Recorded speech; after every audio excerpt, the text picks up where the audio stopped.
Mohamad mendakwa beliau tidak mengetahui bahawa ahli keluarga bekas Gubernur Bank Negara Malaysia Tan Sri Zeti Akhtar Aziz didakwa menerima dana 1 MDB apabila beliau melantiknya ke panel penasihat kerajaan. Bekas Perdana Menteri itu memberitahu Malaysia Kini bahawa beliau telah meletakkannya dalam Majlis Penasihat Kerajaan berdasarkan pengalamannya dalam perbankan dan kewangan.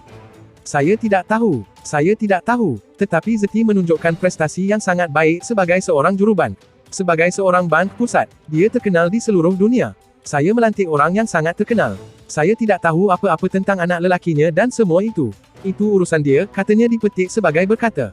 Sebaliknya, beliau berkata beliau sentiasa berhubung dengan Zeti ketika Datuk Seri Najib Razak masih Perdana Menteri kerana beliau menyedari penyelewengan dalam akaun Bank Najib. Dari Mahathir mendakwa Zeti mahu bertindak terhadap Najib pada masa itu tetapi rancangan itu, kononnya melibatkan dirinya.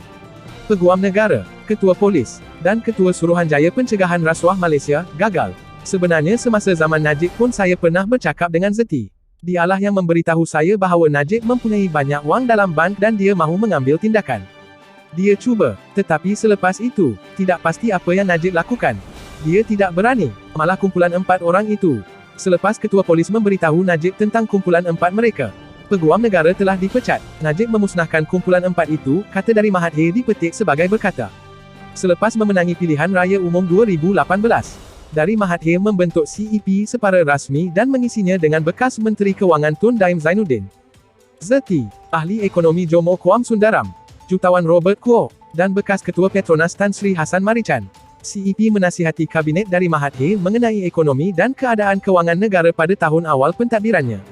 Bulan lalu, Harian Perniagaan The Age melaporkan bahawa polis Singapura telah memaklumkan kepada BNM mengenai transaksi mencurigakan yang melibatkan sebuah syarikat milik suami Zeti, Datuk dari Taufik Aiman, dan anak mereka. Menurut laporan itu, Jabatan Hal Ehwal Komersial CAD Republik itu berkongsi maklumat ini dengan BNM pada 2015 dan 2016. Ketika Zeti masih menjadi gubernurnya. Maklumat yang dikongsi dengan BNM pada masa itu melibatkan dana yang mencurigakan masuk ke akaun bank UBS di bawah nama Ayan Rezadi Latat.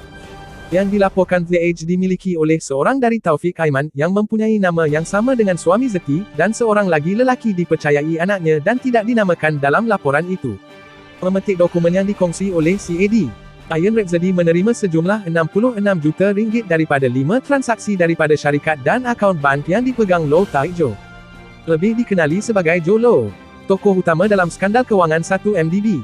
Laporan itu menambah bahawa sumber 4 transaksi melibatkan dana daripada Low dan penyokongnya daripada bond 1 MDB TIA, Terengganu Investment Authority, bernilai 5 bilion ringgit yang diatur oleh Ambank pada 2009. The Age berkata BNM menjawab pertanyaannya tetapi berkata ia tidak boleh mengulas mengenainya kerana ia terikat dengan protokol antarabangsa untuk berkongsi risikan kewangan. Sejak itu, Ketua Jabatan Jenayah Komersial Bukit Aman, Datuk Zainuddin Yaacob mengesahkan bahawa Taufik masih disiasat di bawah Seksyen 4(1) Akta Pencegahan Pengubahan Wang Haram, Pencegahan Pembiayaan Keganasan dan Hasil daripada Aktiviti Haram AMLA TFP UAA 2001.